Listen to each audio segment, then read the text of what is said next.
وبالحق أنزلناه وبالحق نزل وما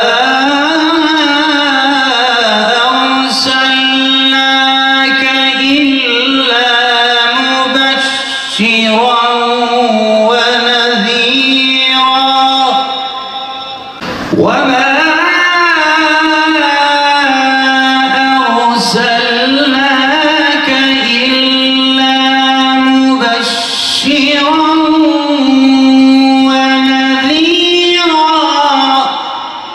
Yüce Rabbimiz alemlere rahmet Efendimiz Muhammed Mustafa sallallahu aleyhi ve sellem aracılığıyla insanlığa muhteşem bir kitap lütfetti.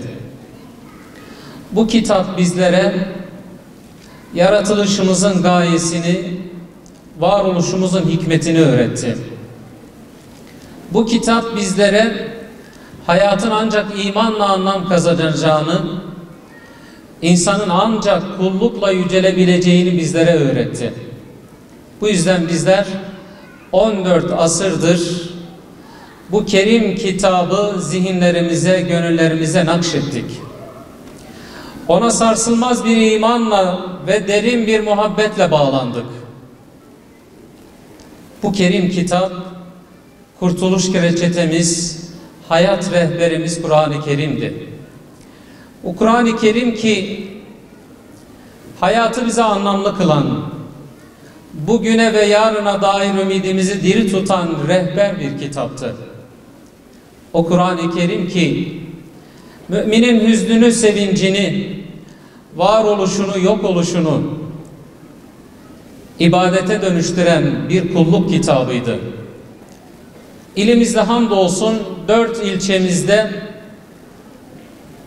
hafızlığını tamamlayan yavrularımızın bugün icazet merasimini gerçekleştireceğiz. Ama inşallah önümüzdeki yıl bu halkaya arabanı da ekleyeceğiz, ıslahiyeyi de ekleyeceğiz. Böylelikle inşallah buradaki yavrularımızın sayısının çok daha fazla olduğunu göreceğiz. Ama ben bugün burada bir hususu özellikle paylaşmak istiyorum.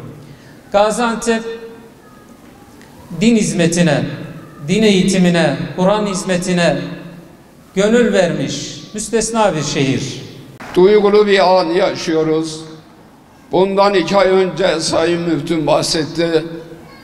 200 tane erkek hafızımızı icazet oldu. Bugün de Allah'a şükürler olsun 134 tane mu'mine hafıza kardeşimizin törenini yapıyoruz. Nerelerden nereye geldik? Bir zamanlar mum ışığında gizli olarak öğretilen Kur'an'ı Allah'a sonsuz şükürler olsun şehrimizin en güzel kongre merkezi salonunda hafızlık töreni yapıyoruz.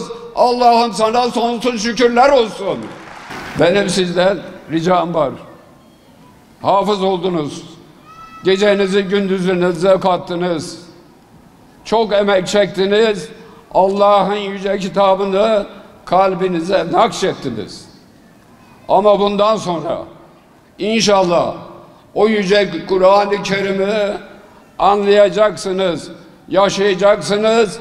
Yüce Peygamberimizin buyurduğu gibi sizin en hayırlınız Yüce Kur'an-ı Kerim'i öğrenen ve öğretendir. Hocalarımızdan sağ olsun, Allah razı olsun, sizler öğrettiler. Ama bundan sonra da inşallah siz öğretici olacaksınız.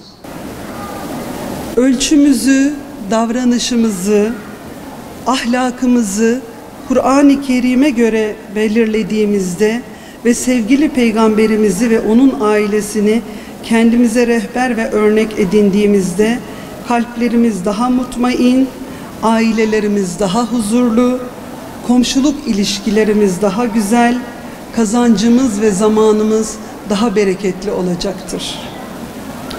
Kendi içimizden başlayan değişim ailemize, mahallemize, çevremize, ülkemize ve en nihayetinde tüm dünyaya sirayet edecek, tüm cihanda barış, kardeşlik ve güven hakim olacaktır.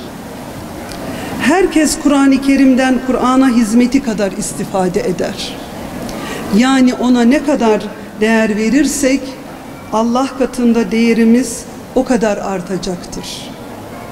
Biz Kur'an-ı Kerim'e kalbimizi, aklımızı ne kadar açarsak o bizlere bereketini, hakikatini, şefaatini o kadar açacaktır.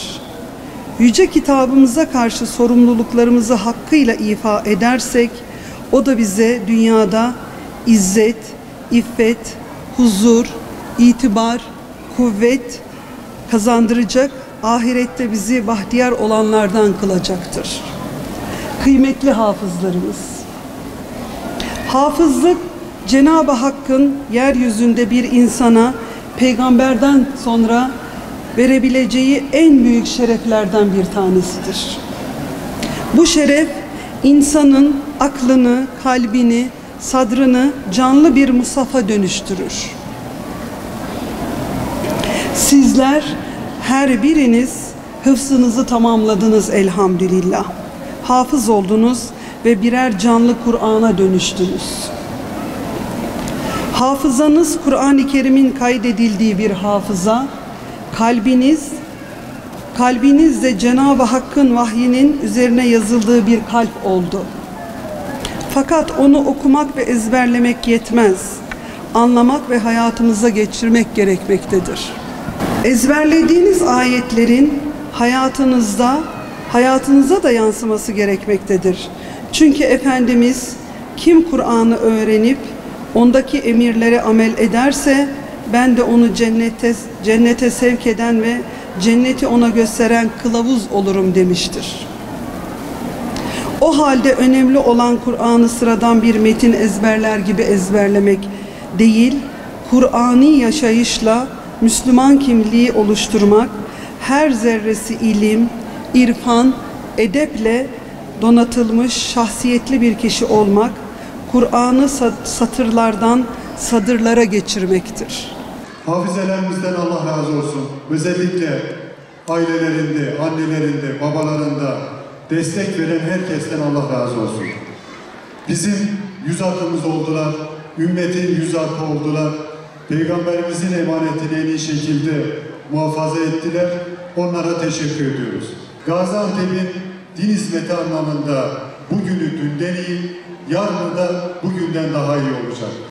ببركة ختم القرآن العظيم وبحرمة من أرسلته رحمة للعالمين.